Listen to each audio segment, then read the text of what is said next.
Բարի երեկո, դուք դիտում եք Հորիզոնը։ Հայաստանի եւ Ադրբեջանի միջև խաղաղության համաձայնագրի նախագիծը համաձայնեցված է եւ սպասում է ստորագրման։ Իմ հանձնարարականը Հայաստանի պաշտպանության նախարարությանը հստակ է։ Հրադադարի ռեժիմի ոչ մի խախտում չանել։ Հայաստանը գնում է խաղաղության, ոչ թե պատերազմի։ Facebook-ի իր էջում գրել է Հայաստանի վարչապետ Նիկոլ Փաշինյանը, մինչ այդ մեկ այլ գրառմամբ վարչապետը նշել էր, որ ինքը պատրաստ է իր ստորագրությունը դնել այդ փաստաթղթի ներքո։ Իսկ այս ընթացքում միջազգային հանրությունը շարունակում է կարևորել Հայաստանի եւ Ադրբեջանի միջև խաղաղության համաձայնագրի շուրջ բանակցությունների ավարտը։ Սենատի Ֆրանսիա-Հայաստան միջխորհրդարանական բարեկամական խմբի նախագահ Ժիլբեր Լյուկդևինը եւ Լեռնային Ղարաբաղի հարցերով միջազգային տեղեկատվական խմբի նախագահ Էթիեն Բլանկը ողջունել են Հայաստանի հանձնառությունը Ադրբեջանի հետ խաղաղ համաձայնության հասնելու հարցում։ Հարավային Կովկասում կայուն խաղաղ գործընթացն առաջ մղելու նպատակով նրանք կոչ են արել շուտապույտ ստորագրել պայմանագիրը։ Այս պայմանագրի ստորագրումը պետք է դառնա Հայաստանի եւ Ադրբեջանի միջև բանակցությունների առաջին քայլը։ Նպատակն է հասնել հարաբերությունների կարգավորման, հարգելով երկու պետության ինքնիշխանությունն ու տարածքային ամբողջականությունը։ Հայտարարության մեջ նշվում է, որ մինչ այս պայմանագրի ստորագրումը Եվրամիության դիտորդական առաքելությունը, որի գործունեությունը երկարաձգվել է մինչև 2027 թվականը, կշարունակի իր աշխատանքը։ Նրա դերը նշանակալի է, քանի որ այն զգալիորեն կրճատել է միջադեպերի թիվը առճակատման բարձր ռիսկ ունեցող տարածքներում։ Նրանք նշել են, որ պայմանագրի ստորագրումը պետք է հանգեցնի Ադրբեջանում ապօրինի պահվող բոլոր բանտարկյալների ազատ արձակմանը եւ միջազգային դատարանի 2023 թվականի նոյեմբերի 17-ի որոշման արդյունավետ կատարմանը, որով ամրագրվում է Լեռնային Ղարաբաղի հայ բնակչության անվտանգ ու անարգել վերադարձի իրավունքը, պահպանելով նրանց իրավունքները։ Այսօր խոսքը Հարավային Կովկասում խաղաղության հարցի քննարկման մասին է փոխշահավետ համագործակցության հեռանկարներով բաց տարածաշրջանի պայմաններում, որը կխթանի փոխանակումներն ու տարածաշրջանի ժողովուրդների բարգավաճումը։ Ադրբեջանում ապօրինի պահվող բանտարկյալների ազատ արձակմանն անդրադարձել է Եվրամիության արտաքին եւ անվտանգության հարցերով խոսնակ Անիտա Հիպերը։ Armenpress-ի թղթակցի հարցին ի պատասխան նա ասել է, որ Ադրբեջանը կալանքի մեջ պահվող հայերի համար պետք է ապահովի արդար դատաքննության իրավունք եւ բավարար պայմաններ համաձայն իր միջազգային պարտավորություններին։ Հիպերն ընդգծել է, շատ կարեւոր է, որպեսզի ենթադրյալ ռազմական հանցագործությունները եւ այլ իրավախախտումները հետաքննվեն թափանցիկ կերպով։ Մենք տեղյակ ենք, որ Հայաստանի կառավարությունն ու մի շարք իրավապաշտպան կազմակերպություններ մտահոգություններ են հայտնել մեղադրյալների նկատմամբ վերաբերմունքի վերաբերյալ։ Մենք այս մտահոգությունները շատ լուրջ ենք ընդունում եւ ուշադիր հետեւում ենք զարգացումներին։ Ադրբեջանի իշխանությունները պետք է անհապաղ եւ անաչառ կերպով հետաքննեն բոլոր մեղադրանքները վատ վերաբերմունքի վերաբերյալ եւ եթե դրանք հաստատվեն, ապա պետք է պատասխանատվության ենթարկեն մեղավորներին։ Բաքվի ռազմական դատարանում ընթացող դատավարություններն առնչվում են շատ ավելի լայն Հայաստանի եւ Ադրբեջանի միջև կայուն եւ տևական խաղաղության հաստատման հարցին։ Ուստի մենք շարունակում ենք կոչ անել Հայաստանին եւ Ադրբեջանին հենվել արդեն իսկ ձեռք բերված հաջողությունների վրա եւ շարունակել առաջընթացը հարաբերությունների լիարժեք կարգավորման ուղղությամբ։ Հիպերը հավելել է, որ Եվրամիությունը շարունակելու է աջակցել այս գործընթացին իր ողջ գործիքակազմով։ Եգիպտոսը ողջունել է Հայաստանի եւ Ադրբեջանի միջև խաղաղության համաձայնագրի նախագծի շուրջ բանակցությունների ավարտը, որը նպաստում է երկու երկրների միջև հակամարտության դադարեցմանը, Հարավային Կովկասի տարածաշրջանում խաղաղության հաստատմանը, ինչպես նաեւ տարածաշրջանի ավելի կայուն եւ անվտանգ ապագայի առաջ մղմանը։ Եգիպտոսը հաստատել է, որ այս քայլը վերջին տարիներին երկու երկրների գործադրած ջանքերի արդյունքն է եւ արտահայտում է երկու երկրների միջև առաջին իսկ հնարավորության դեպքում խաղաղության համաձայնագրի ստորագրելու ցկտումը։ Իռլանդիայի արտգործնախարարությունը նույնպես ողջունել է Հայաստանին եւ Ադրբեջանին խաղաղության պայմանագրի շուրջ բանակցությունների դրական առաջընթացի համար։ Իռլանդիան ողջունում է խաղաղության համապարփակ պայմանագրի շուրջ բանակցություններում Հայաստանի եւ Ադրբեջանի ձեռք բերած առաջընթացը։ Սա իրադարձությունների դրական զարգացում է, որը կարող է երկու երկրների համար ապահովել լավ ապագա։ Մոսկվայի, Բաքվի եւ Երևանի եռակողմ աշխատանքային խումբը չի փակվել, եթե գործընկերները դիմեն մեզ, Ռուսաստանը հաճույքով կշարունակի աշխատանքը։ Այս մասին հայտարարել է Ռուսաստանի փոխվարչապետը։ Ինչ վերաբերում է փոխվարչապետների եռակողմ աշխատանքային խմբին, ապա այն ստեղծվել է Ռուսաստանի, Հայաստանի եւ Ադրբեջանի ղեկավարների 2020 թվականի նոյեմբերի 9-ի համատեղ հայտարարության համաձայն, հայտարարության շրջանակներում։ Հիմա այն այսպես ասած քնած վիճակում է։ Դա կարելի է արձանագրել, բայց մենք գիտենք, որ այս թեմայով շփումներ են իրականացվում գործընկերների միջև։ Օվերչուկն ընդգծել է, որ խումբը ոչ ոք չի փակել։ Եթե գործընկերները դիմեն մեզ եւ մենք կարողանանք ինչ-որ կերպ օգտակար լինել, իսկ մենք կարող ենք օգտակար լինել, ապա մենք իհարկե հաճույքով կշարունակենք այս աշխատանքը, բայց դա կախված է գործընկերներից։ Օվերչուկը նաև հայտարարել է, որ գլոբալ հարավի բոլոր երկրները կարող են ներգրավել հյուսիս-հարավ միջանցքում, ինչի համար աշխատանքներ են տարվում Ադրբեջանի, Իրանի, Ղազախստանի եւ Թուրքմենստանի հետ։ Անահիտ Հակոբյան, Հորիզոն։ Ադրբեջանը այսօր եւս ապատեգատություն է տարածել, թե իբր մարտի 18-ի ժամը 22:20-ից մինչև մարտի 19-ի ժամը 1:40 ընկած ժամանակահատվածում Հայաստանի զինված ուժերի ստորաբաժանումները կրակ են բացել սահմանագոտու արևելյան եւ հարավ-արևելյան հատվածներում տեղակայված ադրբեջանական դիրքերի ուղղությամբ։ Տեղեկությունը չի համապատասխանում իրականությանը, հայտնել է Հայաստանի պաշտպանության նախարարությունը միաժամանակ հիշեցնելով, որ Հայաստանի վարչապետի աշխատակազմը առաջարկել է հրադադարի ռեժիմի խախտման դեպքերի եւ այդ մասին տեղեկությունների հետաքննության Հայաստան-Ադրբեջան համատեղ մեխանիզմ ստեղծել, ինչին մինչև օրս Ադրբեջանը չի արձագանքել։ Պաշտպանության նախարարությունը նաև վերահաստատում է, որ Հայաստանի վարչապետի աշխատակազմի դիրքորոշմանը համապատասխան պատրաստ է հետաքննել Ադրբեջանի պաշտպանության նախարարության հաղորդագրությունը հիմնավորող փաստերը, դրանք Հայաստանին փոխանցելու պարագայում։ Այս պայմանությամբ Ադրբեջանի Հանրապետությունը Հայաստանի Հանրապետությանը չի փոխանցել Հայաստանի զինված ուժերի ստորաբաժանումների կողմից հրադադարի ռեժիմի խախտման ոչ մի փաստական տվյալ կամ հիմնավորում, ասված է հաղորդագրության մեջ։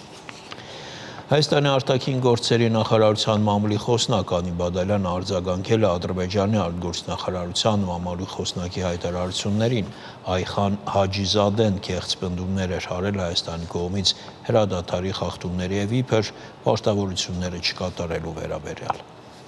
Ադրբեջանի արտաքին գործերի նախարարի խոսնակը արձագանքելով Հայաստանի վարչապետի աշխատակազմի երեկվա հայտարարությանը մեր երկրին կրկին մեղադրել է հրադադարի ռեժիմի խախտումների մեջ։ Ադրբեջանի պաշտպանության նախարարությունն այսօր եւս հանդես է եկել նմանատիպ հայտարարությամբ։ Ինչ հիմքեր կան նման մեղադրանքներով հանդես գալու։ Հայաստանի արտաքին գործերի նախարարի մամուլի խոսնակն ասել է, որ Հայաստանի Հանրապետության կառավարությունն ամենաբարձր մակարդակով հայտարարել է, որ իրադրությունն էսկալացնելու խնդիր եւ նպատակ չունի եւ շարունակում է գործել խաղաղության օրակարգի սկզբունքներով, իսկ հայոց բանակը կառավարությանը ենթակա մարմին է եւ գործում է հենց այդ դրամաբանությամբ։ Հայաստանի Հանրապետության պաշտպանության նախարարությունը հայտարարել է, որ պատրաստ է հետաքննել հրադադարի ռեժիմի խախտումների մասին Ադրբեջանի պաշտպանության նախարարության հաղորդագրությունները հիմնավորող փաստերը, դրանք Հայաստանին փոխանցելու պարագայում։ Պետք է արձանագրեմ, որ մինչև այս պահն Ադրբեջանը Հայաստանի Հանրապետության զինված ուժերի կողմից հրադադարի ռեժիմի խախտման վերաբերյալ ոչ մի փաստական տվյալ չի փոխանցել Հայաստանին։ Ադրբեջանը չի արձագանքել նաև դեռևս 2024 թվականի հունիսի 22-ին Հայաստանի Հանրապետության արած առաջարկին հրադադարի ռեժիմի խախտման դեպքերի եւ կամ նման տեղեկությունների հետաքննության համատեղ մեխանիզմ ստեղծելու մասին։ Ադրբեջանի արտաքին գործերի նախարարի խոսնակը Հայաստանին մեղադրել է բարդ եւ գործնականում անիրագործելի նախաձեռնություններ առաջ քաշելու մեջ։ Այնինչ Բադալյանի խոսքով Հայաստանն ու Ադրբեջանը պաշտոնապես հայտարարել են խաղաղության եւ միջպետական հարաբերությունների հաստատման մասին համաձայնագրի նախագծի համաձայնեցման եւ նախագծի համաձայնեցման շուրջ բանակցությունների ավարտի մասին։ Տրամաբանորեն համաձայնեցված փաստաթուղթը պետք է ստորագրվի եւ Հայաստանի Հանրապետությունն առաջարկում է սկսել խորհրդակցությունները դրա ստորագրման տեղի եւ ժամկետների մասին։ Ակնհայտ է, որ առաջարկվող գործընթացը ոչ բարդ է, ոչ էլ անիրագործելի։ Այխան Հաջիզադեն խոսել է ԵԱՀԿ Մինսկի խումբը լուծարելու եւ Հայաստանի Հանրապետության սահմանադրության փոփոխությունների անհրաժեշտության մասին։ Անի Բադալյանը հիշեցնում է, որ Հայաստանը ամենաբարձր մակարդակով հայտարարել է ԵԱՀԿ Մինսկի խումբի լուծարումը դիտարկելու իր պատրաստակամության մասին։ Հայաստանը պարզապես ուզում է համոզված լինել, որ սա նշանակում է կոնֆլիկտի դե ֆակտո եւ դե յուրե ավարտ, եւ ոչ թե դրա տեղափոխում Հայաստանի Հանրապետության տարածք, այսպես կոչված Արևմտյան Ադրբեջանի խոսույթի ներքո։ Իսկ ինչ վերաբերվում է Հայաստանի Հանրապետության սահմանադրությանը, Բադալյանի խոսքով սահմանադրական դատանի 2024-ի սեպտեմբերի 26-ի որոշումն ակնհայտ դարձրեց, որ Հայաստանի սահմանադրությունը չի պարունակում որևէ տարածքային պահանջ որևէ երկրի նկատմամբ։ Ընդհակառակը Հայաստանի Հանրապետությունը կարծում է, որ Ադրբեջանի սահմանադրությունն է տարածքային պահանջներ պարունակում Հայաստանի նկատմամբ։ Բայց նաև կարծում ենք, որ խաղաղության համաձայնագրի համաձայնեցված տեքստը լուծում է այս խնդիրը։ Ինչու՞, որովհետև համաձայնեցված տեքստում արձանագրվում է, որ Հայաստանն ու Ադրբեջանը ճանաչում են միմյանց տարածքային ամբողջականությունը ԽՍՀՄ հանրապետությունների սահմաններով, միմյանց նկատմամբ չունեն տարածքային պահանջներ եւ պարտավորվում են ապագայում եւս չներկայացնել նման պահանջներ։ Բադալյանը հավելում է, բացի սա, համաձայնագրի տեքստում ընդգծվում է, որ կողմերը չեն կարող իրենց ներքին օրենսդրությունը վկայակոչել համաձայնագրի դրույթները չկատարելու համար։ Հիշեցնում նաև, որ Հայաստանի Հանրապետության Սահմանադրության 5-րդ հոդվածի համաձայն վավերացված միջազգային պայմանագրերի եւ Հայաստանի Հանրապետության օրենսդրության միջև հակասության առկայության դեպքում գործում են միջազգային պայմանագրի դրույթները։ Նկատի ունեմ, Հայաստանի Հանրապետության Սահմանադրությունը չի կարող վկայակոչվել որպես խոչընդոտ խաղաղության համաձայնագրի չստորագրման համար։ Ընդհակառակը, նույնիսկ Սահմանադրության հետ կապված մտահոգությունների հասցեագրման ամենաարդյունավետ ձևը խաղաղության համաձայնագրի ստորագրումն է։ Ադրբեջանը Հայաստանին մեղադրում է նաև տարածաշրջանային կոմունիկացիաների վերաբացման իր պարտավորությունները չկատարելու եւ Ադրբեջանի արևմտյան շրջանների եւ Նախիջևանի միջև տրանսպորտային կապի բարդ եւ երկար երթուղիներ առաջարկելու մեջ։ Տարածաշրջանային տնտեսական եւ տրանսպորտային կոմունիկացիաների բացման հարցում Անի Բադալյանի խոսքով Հայաստանը միակողմանի պարտավորություններ չունի։ Ադրբեջանի արևմտյան շրջանների եւ Նախիջևանի միջև տրանսպորտային կապի առանձին օրակարգը մի մասն է տարածաշրջանային տրանսպորտային եւ տնտեսական կապերի ապաշրջափակման մեծ օրակարգի, որի մեջ մտնում է նաև Հայաստանի Հանրապետության ապաշրջափակումը։ Երկրորդը Հայաստանն առաջարկել է առաջին փուլով գործարկել Զանգելան, Մեղրի, Օրթուբատ, Երասխ երկաթուղային բեռնափոխադրումները։ Սա Զանգելանի եւ Օրթուբատի միջև հնարավոր ամենակարճ երթուղին է։ Ինչ մնում է ավտոճանապարհներին, մենք ունենք այն ճանապարհները, որոնք ունենք, եւ այն ռելիեֆը, որն ունենք, եւ մեզ մեղադրել լեռնային երկիր լինելու մեջ առնվազն լուրջ չէ։ Ադրբեջանը շարունակում է Հայաստանին մեղադրել միլիտարիզացիայի սահմանամերձ հատվածներում հարվածային սպառազինություն տեղակայելու մեջ, դա համարելով հիմնավորում, որ Հայաստանը պատրաստվում է ուժային սցենարի, որ հարցի լուծման զարմանում է Բադալյանն ու հավելում, Հայաստանի Հանրապետության օրակարգում գտնվող որ հարցի լուծումն է, որ կարող է ենթադրել ուժային սցենար։ Հայաստանի արտաքին գործերի նախարարի մամուլի խոսնակի խոսքով նման մեկնաբանության տեղ կարող էր տալ միայն Հայաստանի Հանրապետության ավելի քան 200 քառակուսի կիլոմետր օկուպացված տարածքների հարցը, որի մասին Հայաստանի Հանրապետությունը հստակ արտահայտվել է, որ այդ հարցը ուժային ճանապարհով լուծելու խնդիր չի դնում, որովհետև սահմանազատման գործընթացը եւ հիմա արդեն խաղաղության համաձայնագրի համաձայնեցված տեքստը այդ խնդիրը խաղաղ ճանապարհով լուծելու բոլոր հնարավորությունները ստեղծել են։ Հայաստանը ուժային մի սցենարի կարող է պատրաստվել, դիմակայելու հնարավոր ագրեսիային, իսկ սա ցանկացած երկրի լեգիտիմ իրավունքն է, եւ սահմանամերձ հատվածներում Հայաստանի բոլոր քայլերը տեղավորվում են բացառապես պաշտպանական տրամաբանության մեջ։ Այնինչ դեռևս 2021-ին Հայաստանը հանդես է եկել սահմանային հատվածներից զորքերի հայելային հետքաշման մասին առաջարկով, ինչին Ադրբեջանը չի համաձայնվել։ Այս համատեքստում Անի Բադալյանի խոսքով մտահոգիչ կարող է լինել տարածաշրջանի միլիտարիզացիան եւ այդ խնդիրը լուծելու համար է, որ Հայաստանը սպառազինությունների փոխադարձ վերահսկման երկկողմ մեխանիզմի ստեղծման մասին առաջարկ է արել Ադրբեջանի, ինչին սակայն Ադրբեջանը մինչև օրս դրական պատասխան չի տվել։ Հայաստանի Հանրապետությունը չի միլիտարիզացվում, այլ իրականացնում է բանակի կերպափոխման ռազմավարությունը, որը հրապարակային փաստաթուղթ է։ Անի Բադալյանը եւս մեկ անգամ վերահաստատում է Հայաստանի Հանրապետության հավատարմությունը խաղաղության օրակարգին եւ կոչ է Ադրբեջանին սկսել խորհրդակցություններ խաղաղության եւ միջպետական հարաբերությունների հաստատման մասին համաձայնագրի համաձայնեցված տեքստը ստորագրելու տեղի եւ ժամկետների մասին։ Տիգրան Հովակիմյան, Հորիզոն։ Մարտի 19-ից 20 արտաքին գործերի նախարար Միրզոյանը պաշտոնական այցով կլինի Բրազիլիայում, ծրագրված է նրա հանդիպումը Բրազիլիայի արտաքին գործերի նախարարի հետ, որի արդյունքներով նախարարները հանդես կգան մամուլի համար հայտարարություններով, նախատեսված են նաև այլ հանդիպումներ։ Հորիզոնի այս թողարկումը ավարտվեց, կվերադառնանք 1-2 րոպեից։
Շարունակենք լրատվությունը։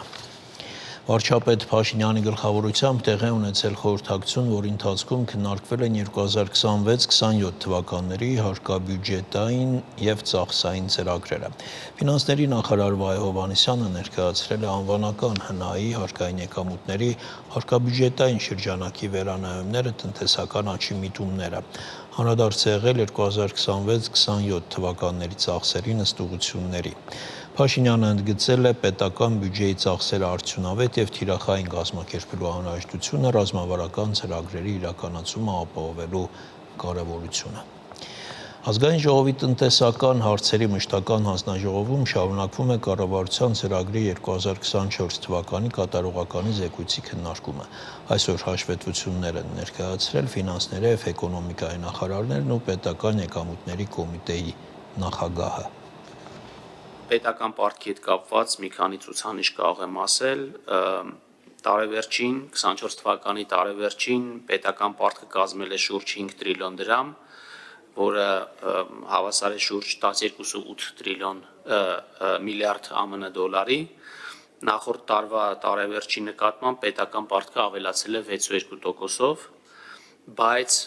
համախառն ներքին արդյունքի համեմատությամբ մեր պետական պարտքը նվազել է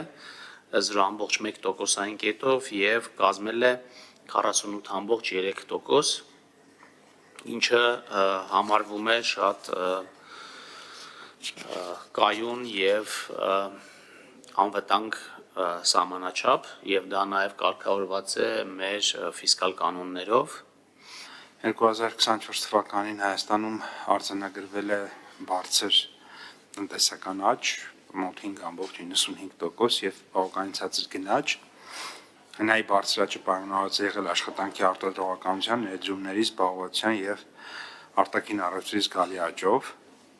24 թվականի ընթացքում գրանցված բարձր աճը վկայում է հնայի պոտենցիալի աճի մեծացման մասին։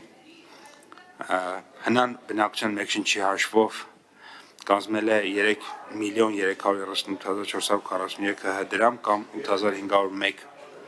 ամերիկյան դոլար, որը դոլարային արտահայտությամբ 2017 թվականի համեմատ աճել է 2.2 անգամ եւ 2023-ի համեմատ մոտ 5%-ով։ Դրամային արտահայտությամբ ավելի մեծ է աճը։ 2024 թվականին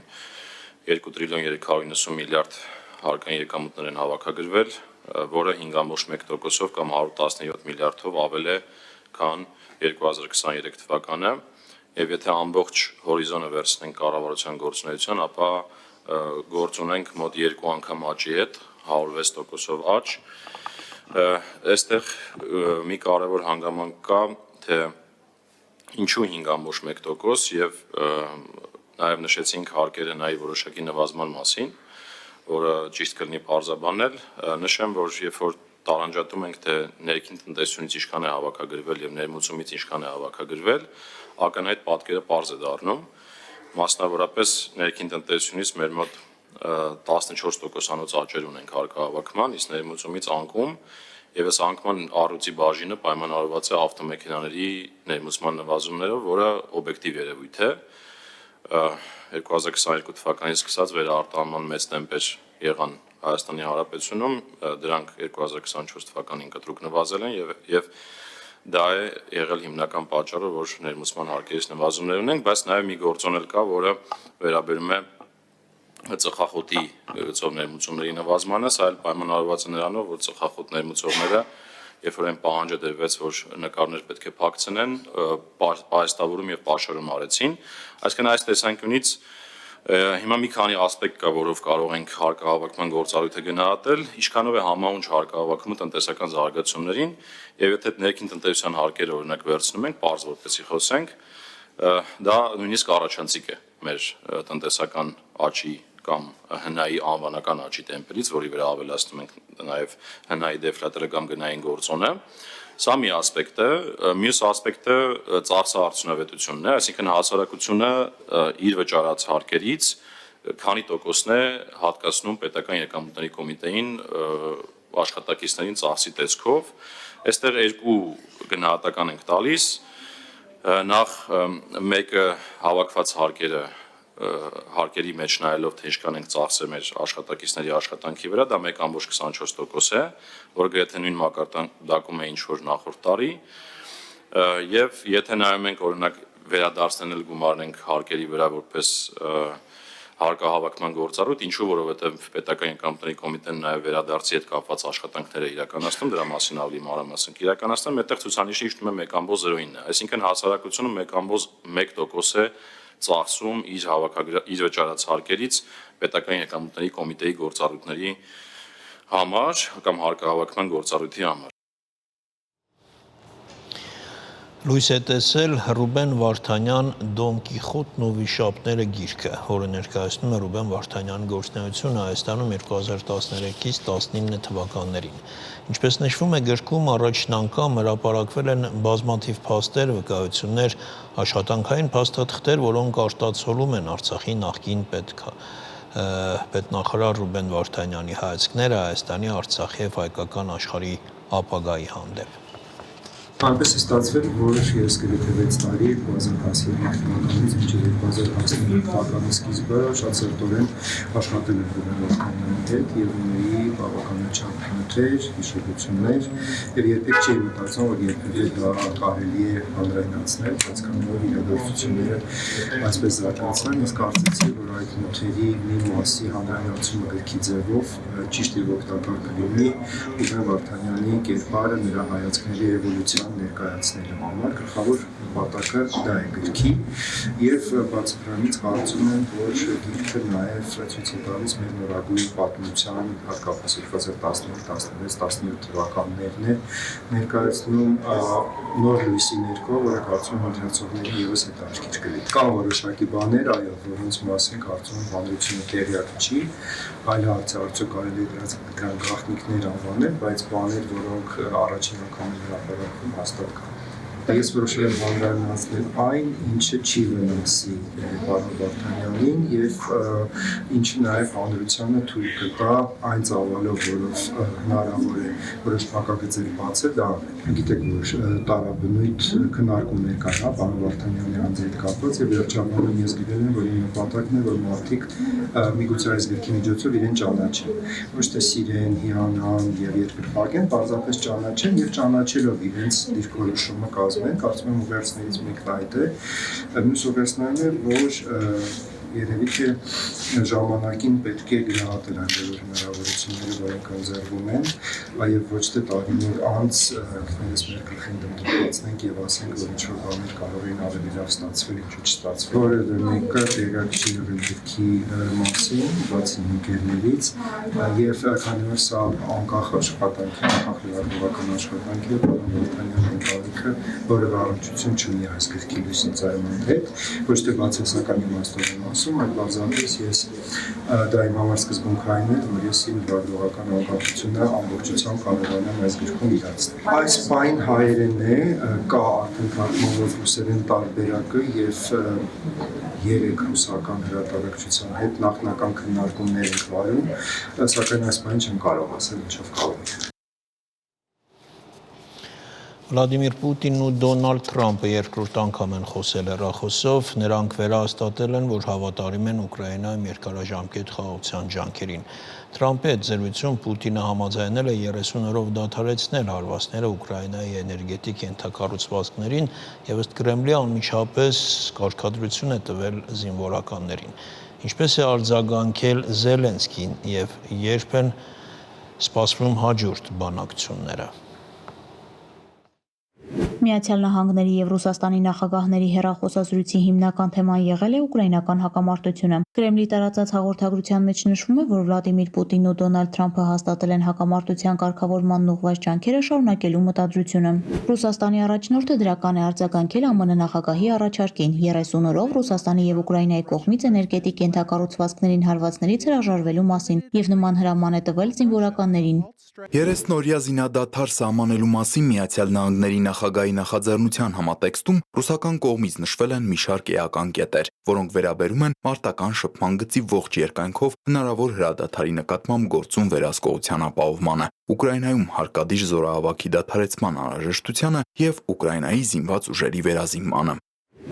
Ռուսական կողմի հաղորդմամբ ընդգծվել է, որ հակամարտության սրումը կանխելու եւ դրա քաղաքական ու դիվանագիտական ճանապարհով լուծման ուղղությամբ աշխատելու առանցքային պայմանը պետք է լինի Կիևի նոտարերկրյա ռազմական օգնության ամբողջական եւ հետախուզական տեղեկատվության տրամադրման դադարեցումը։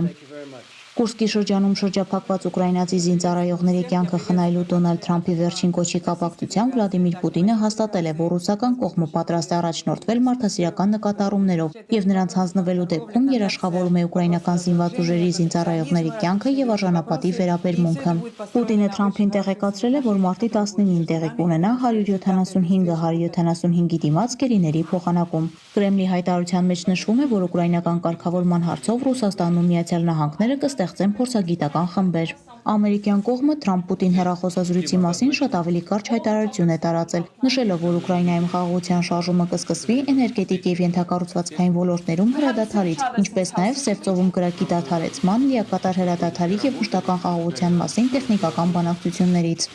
Ուկրաինական ճգնաժամից բացի կողմերը քննարկել են երկկողմ հարաբերությունները, նշելով, որ դրանց բարելավումը զգալի հեռանկարներ է բացում ապակա տնտեսական համագործակցության եւ խաղաղության հաստատումից հետո աշխարհաքաղաքական կայունության ապահովման համար։ Թրամփն ու Պուտինը քննարկել են նաև ռազմավարական զենքի տարածումը դադարեցնելու անհրաժեշտությունը, Մերձավոր Արևելքը, որպես ապագա հակամարտությունները կանխելու համար հնարավոր համագործակցության տարածաշրջան։ Երկու առաջնորդները կիսել են այն տեսակետը, որ Իրանը երբեք չպետք է լինի այնպիսի իրավիճակում, որ կարողանա ոչնչացնել Իսրայելին։ ԱՄՆ նախագահը իր սոցհարթակում նշել է, որ Ռուսաստանի նախագահի հետ հեռախոսազրույցը եղել է շատ լավ եւ արդյունավետ։ Քննարկվեցին խաղաղության պայմանագրի բազմաթիվ տարրեր, թե նախագահ Պուտինը, թե նախագահ Զելենսկին կցանկանային տեսնել պատերազմի ավարտը։ Գործընթացն այժմ ամբողջ ուժով ընթացքի մեջ է։ Հուսով ենք հանուն մարդկության բարեհաջող կանենք մեր գործը։ Պուտին-Թրամփ զրույցից մի քանի ժամ անց Ուկրաինայի նախագահ Վլադիմիր Զելենսկին հասկացրել է, որ դեռ սպասում է ամերիկյան կողմից զրույցի մանրամասներին։ Զելենսկին ասել է, որ աջակցում է էներգետիկ ենթակառուցվածքային ոլորտներում 30-օրյա հրադադարի գաղափարին, սակայն ցանկանում է ավելի շատ տեղեկություններ ԱՄՆ-ի եւ Ռուսաստանի ղեկավարների միջև բանակցություններից։ Կարծում եմ, որ ճիշտ կլիներ, եթե մենք խոսեինք նախագահ Թրամփի հետ, հետո մանրամասն կիմանայինք, թե ինչ են առաջարկել ռուսներն ամերիկացիներին, կամ ինչ են առաջարկել ամերիկացիները ռուսներին։ Նրա խոսքով Կիևի գործընկերները չեն դադարի ռազմական օգնություն տրամադրել։ Զելենսկին նշել է, որ Ուկրաինան կաջակցի ցանկացած առաջարկի, որը կհանգեցնի երկարատև, կայուն եւ արդար խաղաղության։ Ռուսաստանի եւ Միացյալ Նահանգների միջև հաջորդ բանակցությունները տեղի կունենան մարտի 23-ին Սաուդյան Արաբիայի Ջիդա քաղաքում։ ԱՄՆ հատուկ բանագնաց Սթիվ Ուիթքոֆը Fox News-ին տված հարցազրույցում սակայն չի հստակեցրել, թե ԱՄՆ պատվիրակությունում հետ է հանդիպելու Ուկրաինան բանակցություններին մասնակցելու է, թե ոչ։ Այս ընթացքում, երբ միջազգային հանրությունը քննարկում էր Ռուսաստանի եւ Միացյալ Նահանգների նախագահների հեռախոսազրույցը, Մոսկվան ու Կիևը միմյանց մեղադրել են հարձակումների համար։ Ռուսաստանի պաշտպանության նախարարությունը հայտարարել է, որ Պուտին-Թրամփ բանակցությունների շուրջ բացասական ֆոն ստեղծելու համար Կիևը փորձել է ներխուժել Բելգորոդի շրջան։ Ռուսական կողմի համաձայն բոլոր հարձակումները հետ են մղվել, Ռուսաստանի պետական սահմանի հատում չի թույլատրվել։ Իր հերթին ուկրաինական կողմը հայտարարել է, որ Ռուսաստանը շարունակում է հարձակումները Ուկրաինայի մի շարք շրջանների վրա, չնայած Պուտինի Թրամփի հետ զրույցի ժամանակ խաղաղության պատրաստակամության մասին հայտարարություններին։ Ուկրաինայի նախագահի աշխատակազմի ղեկավարն էլ մասնավորապես նշել է, որ ռուսները հարձակումներ են իրականացրել քաղաքացիական ենթակառուցվածքների վրա։ Ռուսաստանի անօդաչուների հարվածներից վնասվել է 2 հիվանդանոց, որտեղից ստիպված են եղել տարհանել հիվանդներին եւ բուժհաստատության անձնակազմին։ Անահիտ Հակոբյան, Հորիզոն։ Առայժմ այսքանը, կհանդիպենք ժամը 22-ին։